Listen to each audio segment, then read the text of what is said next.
మనం గుడ్డివారంగా ఉండి ఆరాధన చేయకూడదు. గుడ్డివారంగా ఉండి మనం ఆరాధన చేస్తే ఆరాధన దేవుడు అంగీకరించడు, దయ చూపడు. ఒక వ్యక్తిని గుడ్డివానిగా మార్చే ఏవి బాగా గమనించండి.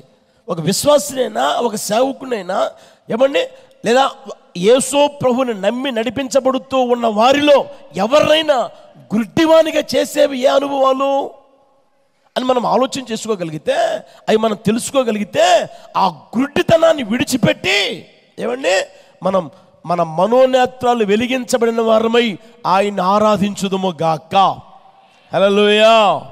ఆయన ఆరాధిస్తే అప్పుడు ఆయన ఏం చేస్తారంటే సంతోషపడి ఇంపైన సువాసన ఆగ్రానించి ఏమండి ఆయన ప్రీతిపరచబడి ఆయన ఆనందపడి ఆయన దయ, ఆయన కనికరం, ఆయన వాత్సల్యం ప్రతిదీ ప్రభు మన పట్ల చూపి మనల్ని ఆశీర్వదించును గాక, ఒక్కొక్కరిని దీవించును గాక. హల్లెలూయా. దాన్ని మన జీవితంలో గుర్తిరగలగాలి.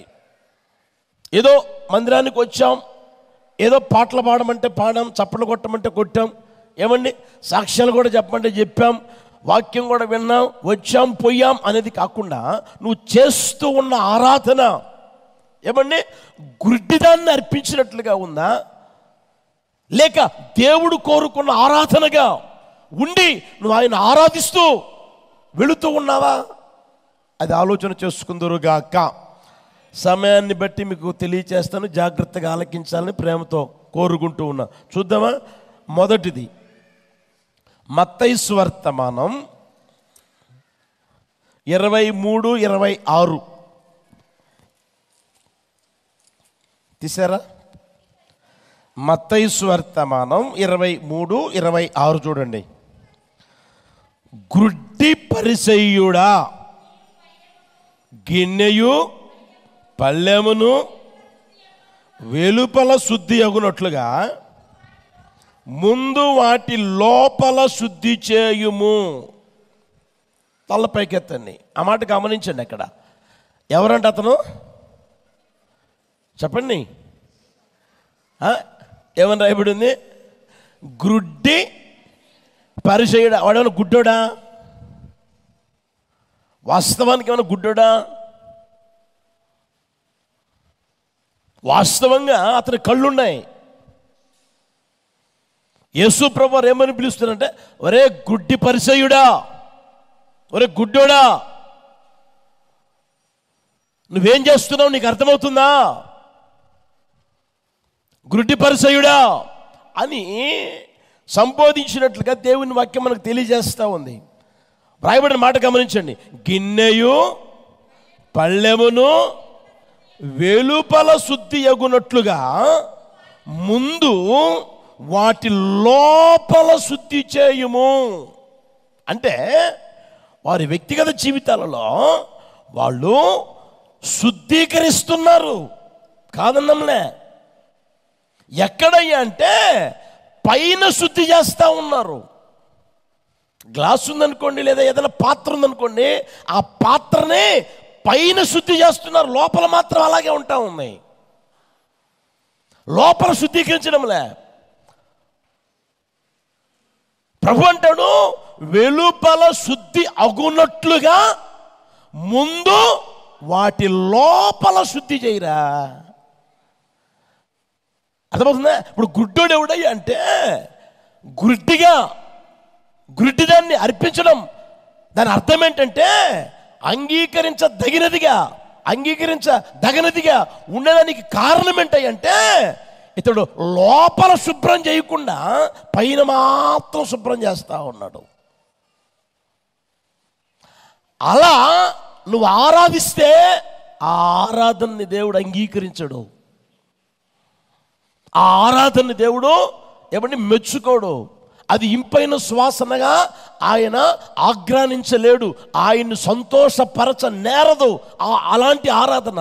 అలా జీవితం పెట్టుకొని ఏమంటే మనం చేతులెత్తి ఆరాధన చేసినా, చప్పట్లు కొట్టినా, ఏమంటే కీర్తనలు పాడినా, లేకపోతే ఇంకోటి చేసినా దాని ద్వారా కలిగేది ఏమీ ఉండదు. అందుకనే ప్రభు అంటాడు, ఒరే గుడ్డోడా, నువ్వు ముందేం చేయాలో తెలుసుకోరా. పైన రుద్దమాకరా, పైదికి అడగమాకరా, ముందు పైన శుభ్రం చేయమాక. పైన శుభ్రమగునట్లుగా, వెలుపల శుభ్రమగునట్లుగా నువ్వు లోపల శుభ్రం చెయ్యి అంటాడు ప్రభు. ఈ రోజున చాలామంది జీవితాలు ఎలా మారిపోతున్నాయి అంటే, ఏమండి, పైన శుభ్రం చేస్తున్నారు కానీ లోపల మాత్రం అలాగే ఉంటుంది. అంతరంగిక స్వభావం మారడంలే, అంతరంగిక లక్షణాలు మారడంలే, అంతరంగిక స్వభావాలు అలాగే ఉన్నాయి. అవి మారకుండా పైకి మాత్రం ఏమండి తెల్లటి బట్టలు వేసుకొని, ఏమండి మల్లె పువ్వు లాంటి బట్టలు వేసుకొని, ఆ తర్వాత దానికి ఒక సెంటు కొట్టుకొని, ఏమండి ఆ తర్వాత అందరికీ ఏమండి భక్తుల్లాగా కనిపిస్తాడు. పైకి ఏమండి భక్తి వేషం వేసుకుంటాడు. యేసుప్రభువారు అంటారే, వారు వేషం వేసుకున్న వారు లోపల ఎవరంటే క్రూరమైన తోడేళ్ళు అంట. మీరు ఎందుకు చూడండి 27వ వచనం కూడా చూడండి. అయ్యో వేషధారులైన శాస్త్రులారా, పరిసయ్యులారా, మీరు సున్నము కొట్టిన సమాధులను పోలి ఉన్నారు. అవి వెలుపల శృంగారంగా అగపడును కానీ లోపల చచ్చిన వారి ఎముకలతోనూ సమస్త కల్మషముతోనూ నిండి. అలాగే మీరు వెలుపల మనుష్యులకు నీతిమంతులుగా నగపడుచున్నారు కానీ లోపల వేషధారణతోనూ అక్రమముతోనూ నిండి ఉన్నారు. 25 కూడా చూడండి. అయ్యో వేషధారులైన శాస్త్రులారా, పరిసయ్యులారా, మీరు గిన్నెయు పళ్ళెమును వెలుపడ శుద్ధి చేస్తారు కానీ లోపల శుభ్రం చేయడంలే. లోపల దోపుతోనూ అజితేంద్రియముతోనూ అలాగే నిండుంది, అలాగే ఉంది. దాంట్లో ఉండాల్సిందంతా అట్లాగే ఉంది. అది శుభ్రం చేయడంలే, పైకి మాత్రం బ్రహ్మాండంగా శుభ్రం చేస్తూ ఉన్నారు. ఏమండి, ఇంకా మన భాషలో చెప్పుకోవాలంటే ఏమండి, ఉదయం మొహం కడుగుతాడు, లోపల బయటికి పోయేటప్పుడు కడుగుతాడు, వచ్చేటప్పుడు కడుగుతాడు. ఏమండి మధ్యాహ్నం కడుగుతాడు, బయటికి పోయినా లోపలికి వచ్చినా.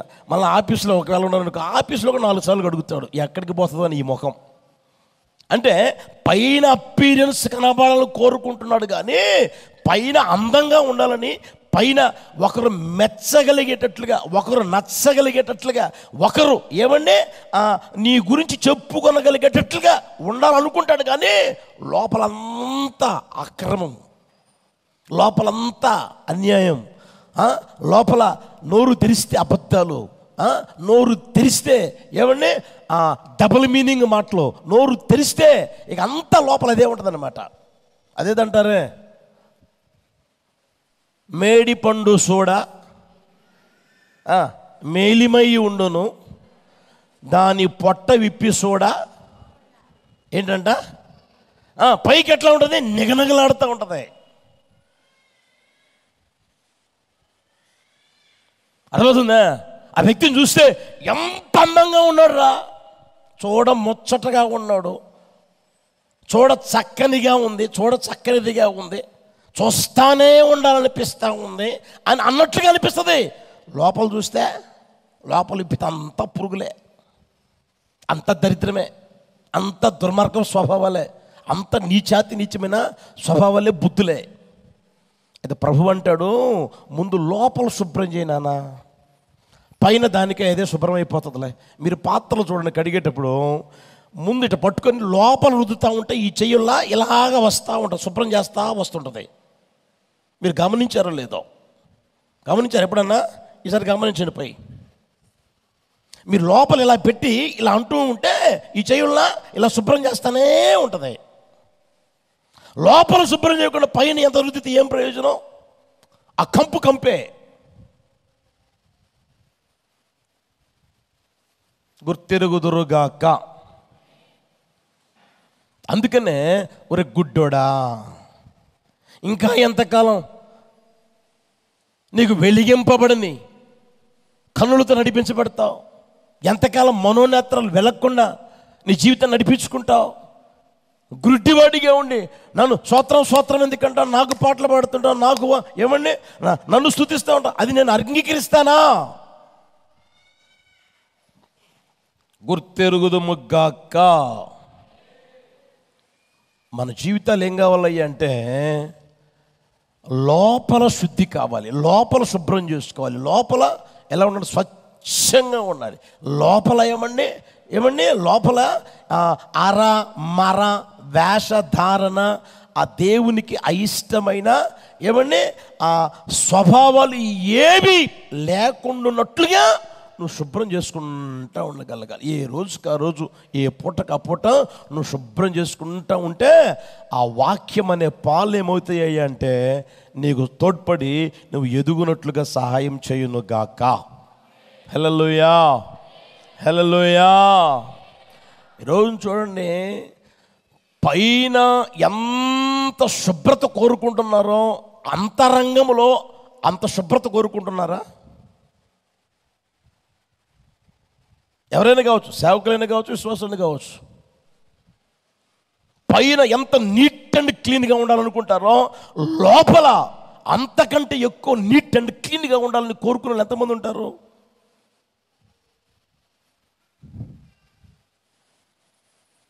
ఒకసారి గుర్తెరగండి. ప్రభువుకు అవసరమైన ఆరాధన ఏదంటే అదే. వెలుపట శుభ్రం కాదు అవసరమైంది, వెలపల కాదు. నువ్వు లోపల శుద్ధి అయితే పైన కూడా శుద్ధి అయిపోతుంది. అవునా కదా? కొంతమంది అంటూ ఉంటారు, మేము పైన ఎట్లా కనపడతామన్నా లోపల బాగుంటుందన్నా అంటారు. అవన్నీ దేవుని వాక్యానికి వ్యతిరేకమైన మాటలు. బైబిల్లో ఉన్న మాట ఏంది? వెలుపల శుద్ధి అగునట్లుగా ముందే ఎక్కడ శుభ్రం చేయాలి? లోపల శుభ్రం చేస్తే ఆ శుభ్రత బయటికి కూడా వస్తుంది. బయట శుభ్రంగా ఉంటే లోపల శుభ్రం ఉండదు. కొంతమంది అంటారు, మేము బయట ఎట్లా ఉంటే ఏమైందన్నా? అర్థమవుతుందా? ఇప్పి పెంచుకుంటే నీకెందుకన్నా, గడ్డం పెంచుకుంటే నీకెందుకన్నా, స్టైల్గా తిరిగితే నీకెందుకన్నా? లోపలన్నా దేవుడు చూసేదే, లోపలన్నా. అర్థమైందా? బైబిల్ ఏముంది? లోపల నువ్వు శుభ్రం చేస్తే పైన కూడా ఏమవుతుంది? శుభ్రమవుతుంది. దేవుని వాక్యం అది అబద్ధం కాదు. నువ్వేం చేస్తున్నావు? వాక్యాన్నే నీకు ఇష్టం వచ్చినట్టుగా మొలుచుకుంటా ఉన్నావు. దాన్ని గుర్తెరుగుదురుగాక. సౌలు చూడండి, దేవుని బిడ్డలారా, ఆలోచన చేస్తే సౌలుకి శిరస్త్రాణం ఉందా లేదా? చెప్పండి, ఉందా? కవచాలు ఉన్నాయా లేవా? యుద్ధ వస్త్రాలు ఉన్నాయా లేవా? డాలుంది, ఈటుంది, ఏమండి కత్తులు ఉన్నాయి, ఏ కావాలంటే ఆయనకు ఉన్నాయి. అవునా కదా? పైకి డ్రెస్ బ్రహ్మాండంగా ఉంటుంది, లోపల ఏముంది చెప్పండి? లోపల ఏముంది? లోపల ఉండాల్సింది ఉందా? ప్రభు ఉన్నాడా? ప్రభు సన్నిధి ఉందా? ప్రభు కృప ఉందా? దేవుని వాక్యం అలా చెప్పదు. అయితే దావీదు ఏమండి ఆయనకి పైన డ్రెస్సు లేకపోయినా ఈట లేకపోయినా డాలు లేకపోయినా ఆయనకి లోపల ఎవరున్నారు అంటే ప్రభు ఉన్నాడు. హల్లెలూయా, హల్లెలూయా. దేవుడు అంటాడు, దావీదుకు నేను తోడై ఉన్నాను, దావీదుకు నేను శాశ్వతమైన కృపని చూపాను. ఆయనకి కృప ఉంది, దేవుని తోడు ఉంది. జాగ్రత్త. మన వ్యక్తిగత జీవితంలో మనం ఆలోచించవలసినవి మనం ఆలోచన చేసుకోగలగాలి. చాలామంది ఈ రోజున కంటికి కనిపించే దాని గురించి తాపత్రయపడతా ఉంటారు. వీళ్ళేమనుకుంటారో ఏమండి కంటికి కనిపించే వాటిని బట్టి. మరి కనిపించని దాన్ని ఏమైనా ఆలోచన చేయగలుగుతున్నావా? అంతరంగము ఏమండి అందరికీ కనిపించదు కదా. కనిపించేదేంటి? నీ హోదా కనపడుతుంది, అవునా? నీ స్టేటస్ కనపడుతుంది, నీ స్థితి కనపడుతుంది.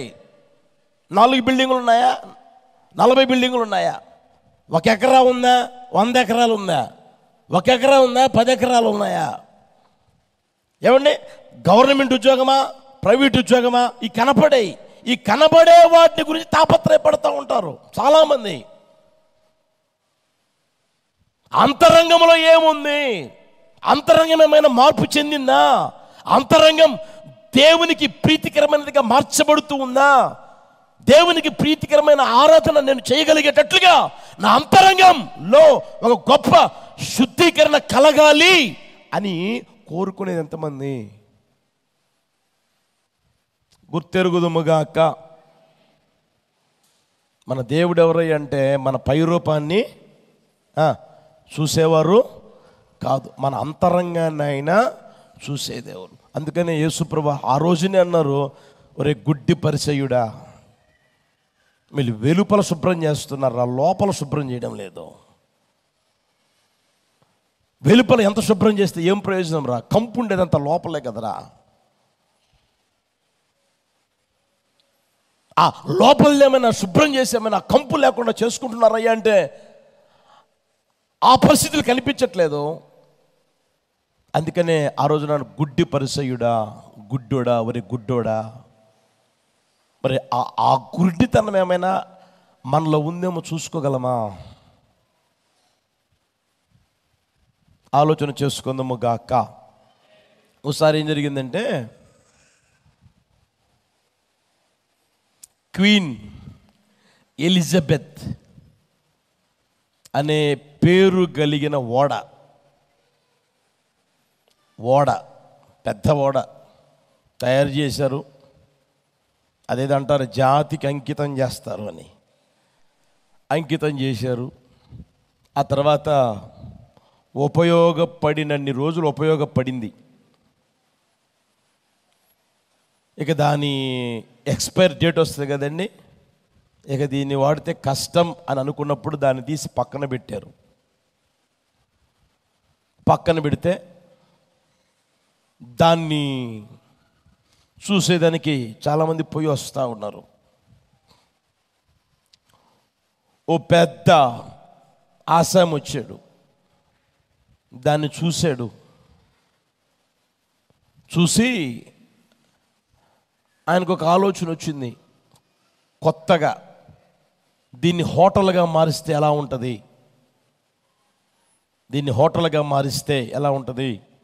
ఈ మధ్య మనం వింటున్నాం కదా, విజయవాడ దాటిన తర్వాత అక్కడ ఏంటది, లైన్లో ఉన్నారు, విమానము విమానాన్ని హోటల్గా చేశారు. దాన్ని ఫుల్గా పోతున్నాడు, నేను చూడలేదులేండి, విన్నా నేను కూడా. అలాగా హోటల్గా ఈ ఓడను మారిస్తే ఎంత బాగుంటుంది అని ఆలోచన కలిగాడు. మొత్తం మీద దాన్ని కొనేసి ఇక ఆయన పని ప్రారంభించాడు.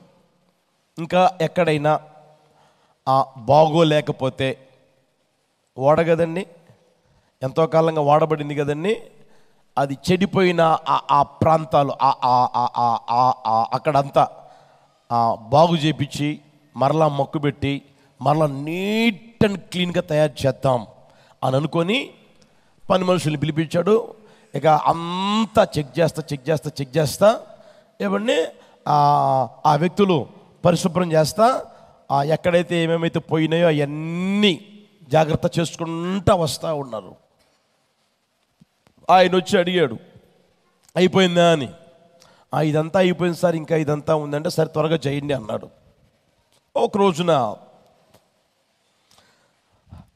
ఆ ఇంజన్లో నుంచి పొగ గొట్టం ఉంటుందే, ఆ గొట్టం దగ్గరికి వచ్చారు. ఇక అంతా ముగించుకుంటా పని. ఆ గొట్టం దగ్గర రంధ్రం పడి ఉంది, అంత చిన్న రంధ్రం పడి ఉంది. ఆ తుప్పు రాలగొట్టి ఏమండి మరలా ఆ వెల్డింగ్తో మూసేద్దాం, ఆ తర్వాత మక్కు పెట్టి రంగేసేద్దాం అని అనుకొని దాన్ని సుత్తితో పెటాను కొడతారు కదా, తుప్పు రాలగొట్టేటప్పుడు కొడతారు కదా, ఇలా ఒక్క దెబ్బ కొట్టారో లేదో అంత పెద్ద పొగ్గొట్టం లాంటిది దనాన పడిపోయింది. ఒకే ఒక దెబ్బతో ధనాన పడిపోయింది. వాళ్ళకి ఏమీ అర్థం కావడంలే. పొగ్గొట్టమంటే ఎంత స్టాండర్డ్గా ఉంటుంది ఓడకి. ఇది పడ్డం ఏంటి ఏమైందా ఏంటని పరీక్షలన్నీ చేస్తే ఏమండి లోపల ఇనుము అనేది ఏమీ లేదు, మొత్తం తినేసిందంట. ఏమీ లేదు. ఓ 40 సార్లు రంగు వేస్తే ఆ రంగు మీద ఆధారపడిందంట. అది ఇట్లా నిలబడిందంట. 40 సార్లు రంగు వేస్తే పూత మీద పూత వేస్తే ఉంటుందే, మనం సున్నం వేస్తే రాలుతుంటుందే పెచ్చులు. అలాగా దాని మీదే ఉందంట. చివరికి అది కనుక్కున్నారు. చూసేదానికి ఎలా ఉంది చెప్పలేమండి. ఎంతో విలువైనదిగా, ఎంతో అందమైనదిగా, ఎంతో చూడముచ్చటదిగా, ఎంతో చెప్పు కొనదగినదిగా, ఏమండి ఎంతో ఆ పేరు ప్రఖ్యాతులు కలిగినదిగా.